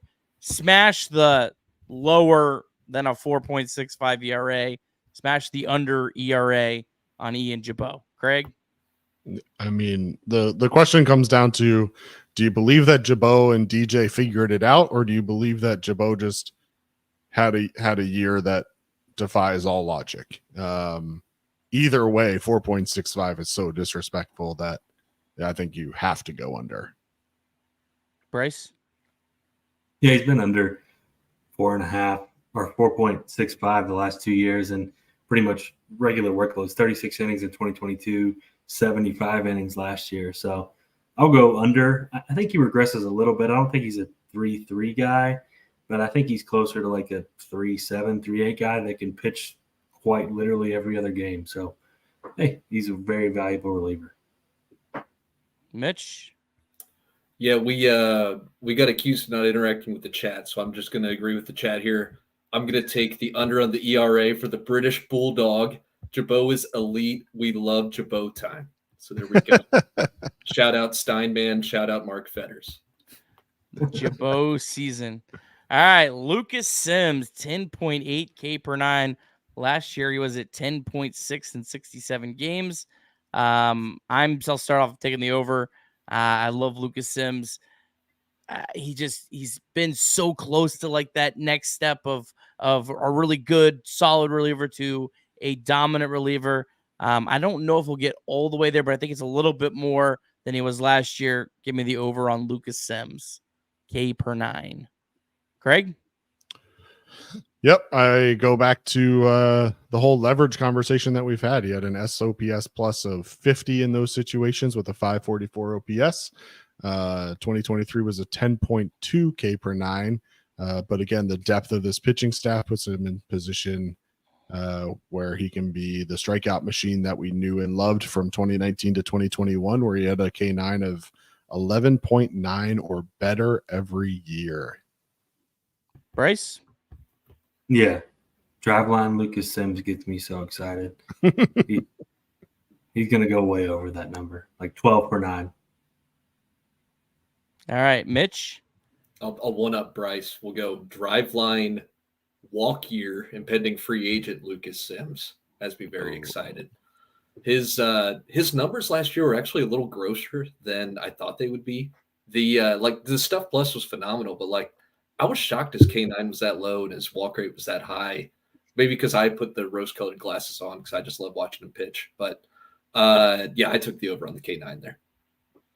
Sims did have a wild year because he's had so many years, like in 2021, like his peripherals were way, way better than his actual ERA. And then last year his ERA was down at 3.10. They got a 4.37 FIP. It like completely flipped on him. So it'll be interesting to see kind of what he levels out at, because his years have really kind of been all over the place in terms of his actual ERA and his peripherals. But yeah, good point on the being, one of the only free agents for the Reds. Expect big things. All right, the last one, and it's the only innings one, just because I thought this was interesting.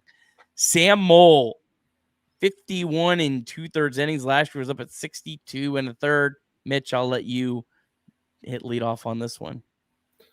Reading from my notes. Yeah, sure. Why not? Over. Well, they're going to need him. We'll take the over. Bryce? Yeah, the only thing I did research-wise for this was look up how many innings Alex Young threw last year. And he threw 53. So, hey, Alex Young was hurt for a month too, I think. So we'll go way over that. He'll probably be closer to 60, I would think. Craig? All right, here's my notes. Alex Young appeared in 14 games after the Sam Moll trade. He was on the IL for a significant amount of time from that. For that, though, he had back spasms that put him out for 9 days. He had a hamstring injury that knocked him out for 14 days. He had his COVID IL stent. Plus, his ERA was over 9 during that time period. Healthy Alex Young takes away innings from Sam Moll. They also added Suter, who takes away innings from Sam Moll. Last year, Sam Moll, 54 Reds games after the trade. He appeared in 25 of those, 24 and 2/3 innings pitched, 0.456 innings pitched per game, which would be 74 innings over the course of the year. I find it hard to believe that Alex Young and Suter don't take 20 of those away from him. I went under. Craig? Last year, he was legitimately the only left-handed pitcher the Reds had for 90% of the games that he was with them. So take that for what it's worth. They've got 3 next year. Yeah, I do agree. I don't think he gets used as much as he was with the Reds, but he also early in the years with the A's, which they could use him just whenever they felt like it because they weren't competing for anything. I think he gets over this. It might be kind of one of those gross overs where he just kind of limps over the finish line, but it feels too low for me just based on kind of what he did last year. But yeah, we'll see. Well, fellas, this has been a lot of fun. Appreciate you guys jumping on with this. And going through this. I probably should have split this up into hitters and pitchers. Thought we could get, I don't know why I ever think, we'll get through those pretty quick because that never actually happens. But we did our admin asked for some questions on Twitter, so we better get to those. And then if we have any questions in the chat, go ahead and throw those in. We'll try to get to those. Probably not gonna stay on too much longer though. But we'll see what we got. All right, so let's run through some questions here. While you look that up, Nick, let's welcome Sam Beckman to Nutcutter Nation, a new member who registered today. So thank you, Sam Beckman, for your support. Everybody knows your support makes all of this possible, along with the support of our sponsor, Deep South Commodities, Nick. Love it, Craig. Company man. He's a company man. All right. This from Reds Fan Man. Who are you looking forward to seeing in spring training, and what are you looking for? Any players you're really looking forward to seeing in spring training? Jump in, whoever wants to go first on these. Zach Maxwell. Okay. I love Zach Maxwell. I don't know if anybody, obviously, probably if you're watching this, you probably follow me on Twitter, but you can look up my Zach Maxwell tweets, and I'm very, very excited for him as a potential bullpen arm eventually. I don't think he's a guy that we're going to see this year, but he did get an invite to Major League Spring Training, so I think that'll be a really good experience for him. His command, he could throw one over somebody's head, but then he could dot 99 on the corner. So he's like a better version of Ricky Karcher, and everybody loved Ricky Karcher here. So I have really, really high hopes for him. I'm excited to see him face some big league hitters. Craig, Mitch.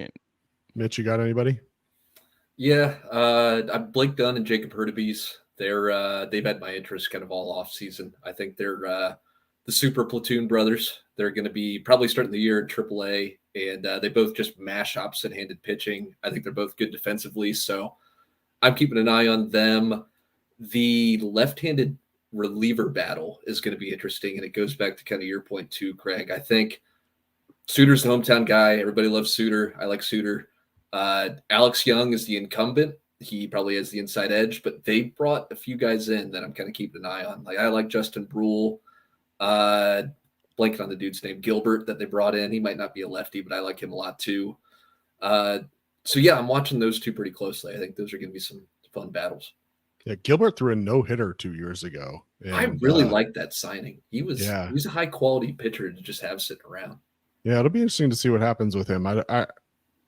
If nothing else, we love depth here, so we'll see what happens. I mean, Mitch took it. Nick knows my answer to this one, but it's Jacob Hurtubise. I want to see him against major league talent and see what he can do. See if he can continue his hot streak of getting on base, wrecking havoc.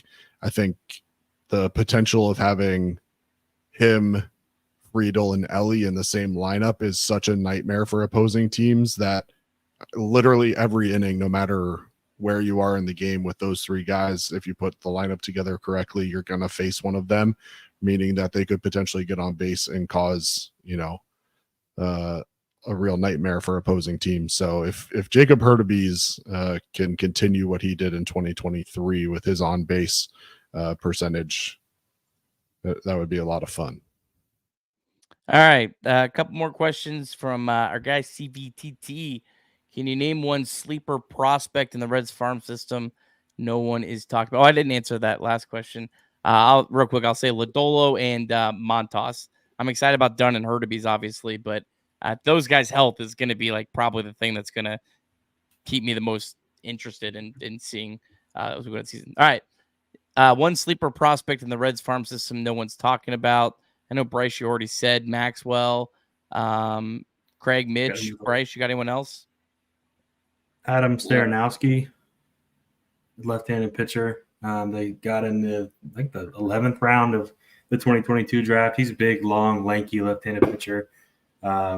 96, 98 from the left side, 3/4 arm slot, really good slider. So he could be a guy that we even see in Double-A this year if things go really well in Daytona. So I don't know. He's another guy that not many Reds fans probably know the name of, but I'm very excited for him. Either of you guys got anyone? Yeah, I like Ethan O'Donnell. I think he's a really refined hitter. He's going to make his way up pretty quickly. He was a later draft pick last year. He's getting some Twitter love from our guy, Reds fan Brandon, so I'd shout that out. Cole Schoenwetter is kind of in that Serenowski group where he's just kind of an electric arm with a funny name, so I always group them together. No offense, Cole. Yeah, I mean, that's really the big ones for me. Like Ricardo Cabrera is someone I want to get more data on, but the scouts seem to love him, and I'm excited for that. I'm not even going to pretend to have anywhere near the prospect knowledge of these two dudes. So I echo everything they just said. They're right on point. Exactly what I would have said. Mine would be someone known a little bit better, but maybe someone that's maybe under the radar is Jay Allen. He's kind of been forgotten about because he's had some injuries, but this was a guy that was flying up the prospect, rankings coming up into last year. So I'm fascinated to watch him, and I think he could, maybe take that huge leap next year. I thought you were going to say Jose Barrero. I really did. They didn't have any good projections on him. I wanted to throw him in there. I just get to a couple more of these here. So with Steer moving to the outfield, obviously TJ will be in center. Who do you think will get the bulk of playing time in right field, Fraley or Benson? I think Fraley and Benson play every day against right-handed pitching. I think a lot of people maybe aren't looking at this. I think how it'll play out, as I think those guys are playing versus right-handed pitching left and right. Seems like Benson would be the guy in left and Fraley in right based on how they use them. And then I think you get to see even Steer in India being in left and right against left-handed pitching. Do you guys see anything different on that? And Nick, what do you always say that Trace mocks you for? It's like, well, injuries will come or something Yeah, like that. that's Like, true. They're going to need everybody. Opening day lineup's probably not going to be the lineup in the middle of June. So, to your point, I think Steer's probably the worst glove. I don't know about India, what he's going to be in the corner outfield, so maybe they'll lose playing time, but I think they'll start the two lefties. All right. Of all the new additions to the team, so I guess the 4 major additions and maybe anyone else that you saw, we get Suter, I guess, would make 5. Who has the biggest, this is from Harrison, the biggest impact? That's hard. It depends on what you use impact for. I'm going to go Montas. I mean, I'm just going on a complete limb that he stays healthy, but I think if he has the highest upside of anyone that could be an impact, but it all comes down to health. So I'm going to go Montas. I'm going to go a little maybe out of the box on that. I think I'll probably take the easy way out and the guy that's probably going to play 150 games and just roll with Candelario. He's probably going to hit 25 homers and 30 doubles and drive in 90. So pretty big impact regardless of what he may provide elsewhere. So I'll go with him. Mitch? Austin wins, 7-win season. Bryce took mine. I was going to say Candelario. Yeah, I mean, Candelario is the easy answer for sure. I think Nick Martinez is going to end up providing the kind of flexibility that the Reds really crave. So he may not have the impact on the stat sheet maybe that you would expect when asking a question like this. But I think realistically, when you talk about roles and the opportunity to spell some of the young guys and make sure that we don't overuse them. And he's going to be one of those like unsung heroes of the team where I think he's going to produce pretty well. But I think what his contribution is really going to be is something that you don't necessarily see on the stat sheet. All right. I'm just going to give this one just to Bryce. Which prospect not on the 40-man do you think makes the MLB this year, if any? This is a tough one. I'm not going to try. Well, that's an easy one because Blake Dunn, he's not on the 40. So he's not. Okay, okay. I'll go more difficult. I'll go Julian Aguilar. All right. I think he makes a start at some point this year, and the Reds will have to add him. So, all right, that's it. One easy one more difficult one. Good call, Blake. He just felt like he was on the 40-man. I don't know. See, I don't know anything. This is maybe more of a good observation. I don't know if we'll have any real insight to this, but good from Daniel G. Looking at the early year schedule, the Reds play the Brewers April 8th to 11th. We don't have another division game scheduled until Memorial Day. That's pretty wild. How big is that second weekend series versus Milwaukee? I mean, I'm not going to say it's like life and death because I think you can really overrate these things, but it's a really good observation. I mean, you obviously would love to take that series because you're not going to have any other opportunities to beat some of these other teams up early in the year. I kind of like that observation. I kind of like that they're not playing division because if they get off to a slow start, you're not also helping the other teams. I think that could maybe be good for the Reds, but obviously I'm hoping for a hot start this year. Kind of been something that's bugged the Reds a lot in recent years. But they have the depth to hopefully, be able to avoid that dreaded, bad April. Any thoughts on that, anyone? I think it's more important. I don't necessarily think that series specifically has a lot of importance. I think the beginning of the year has a lot of importance. But I don't know that series carries any more or less than any other series from the first month and a half. All right, last question from Twitter, and I saw a couple on YouTube, and we'll get out of here. We kind of touched on this, but Colin asked what happens for B. Will. I might hate for him to be the odd man out. I mean, I think he is the odd man out unless there's injuries, multiple injuries, not just like one injury. I think it's more likely he starts the year in AAA, and hey, that's the downside of having a well-constructed roster is that you have good, capable pitchers starting at AAA, and that's what good teams do. Any other thoughts on that, anyone? Nah, you nailed it. First time for everything. All right. I had a couple start here. Does Rhys Hines make it up this year? That's a good question. Yes. I'm going to say yes. I think he sneaks on at some point. I guess they'll need the right-handed power, but I'm not as high on Rhys Hines as others are. Craig? No, I'm going to be optimistic and say that we don't have a ton of injuries and we just don't need them. But he has a chance. I just, The 40 man and being right-handed just feels like that gets itself a spot at some point just because the Reds don't have a ton of right-handed depth.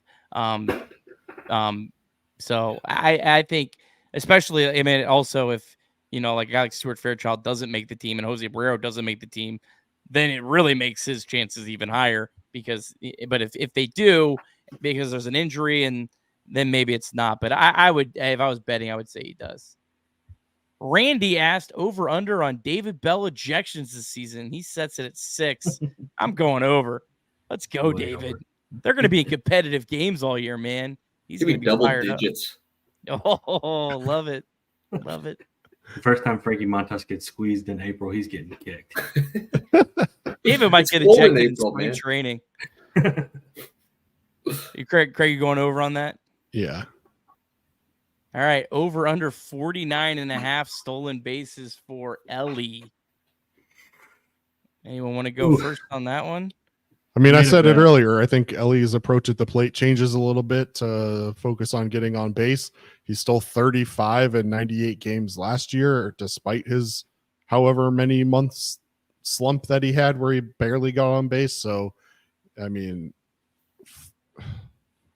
it's really hard to sit here and confidently say that someone's going to steal 50 plus bases in the MLB nowadays. But yeah, I mean, he should be.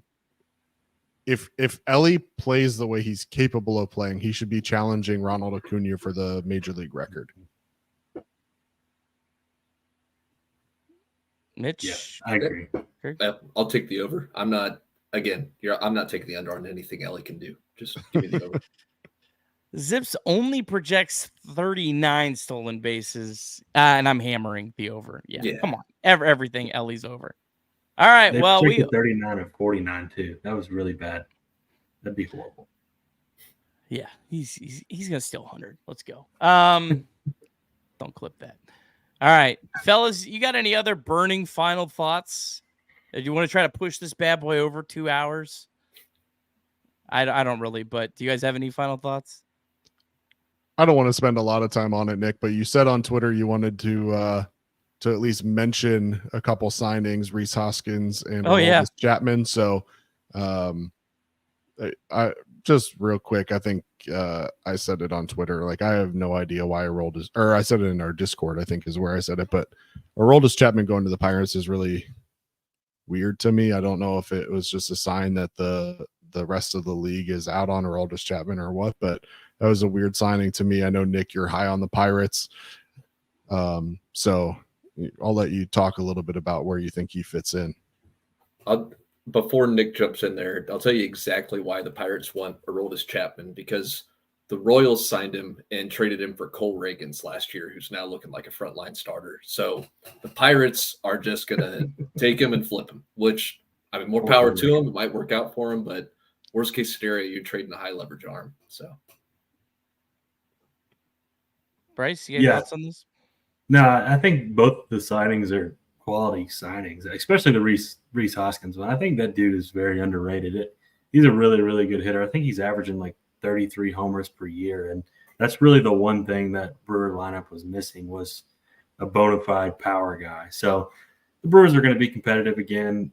I think Nick is a little bit higher on the Pirates than I am, but I think the Pirates will be decent. I think the Cubs will be good. The Cardinals will bounce back. So the Central is going to be really competitive 1 through 5. So it'll be a fun year. Yeah, I think the Pirates they're sneaky. They're sneaky competitive. I don't think I'd predict them to win the NL Central by any means, but I don't think it's the craziest thing in the world. I mean, that lineup's good. Their bullpen is really, really good now, especially when you add in Chapman. So, I mean, I agree that probably there's a good chance they end up flipping him, and that was a big motivation, like Mitch said. But I'm not putting it past the Pirates to make this a race and to hang around, deep into the season. The Rhys Hopkins signing, I mean, that's a really good signing for the Brewers. I mean, I don't know if I would have loved it as much for the Reds. I think Hoskins obviously has a higher ceiling than Candelario, but I feel like Candelario fits more the Reds, just having that safe, more reliable bat. Where the Brewers, they need more upside in their offense. They need to kind of, take that big swing. So I think that made a lot of sense for them. I think it makes them a lot more dangerous. And yeah, this division is really, really tough, 1 through 5. I think it's going to make for a really fun season.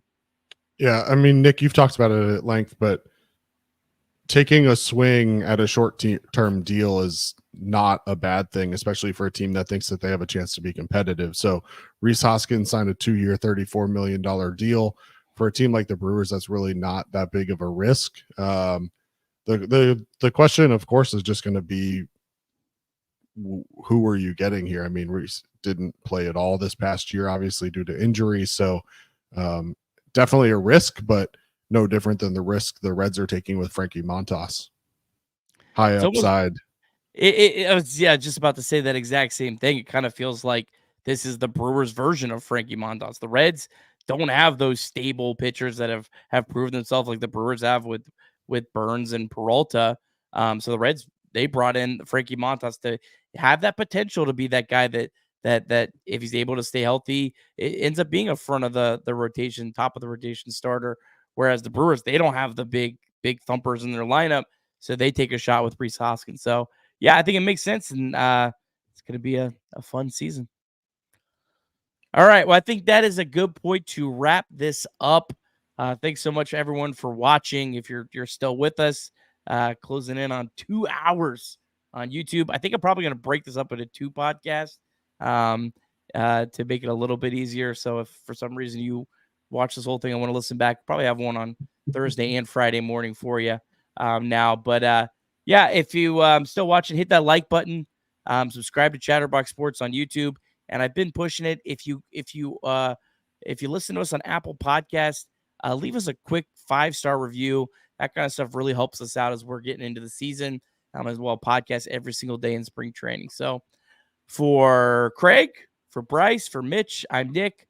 Thanks so much to DSC. Thanks to everyone for watching. Have a great night.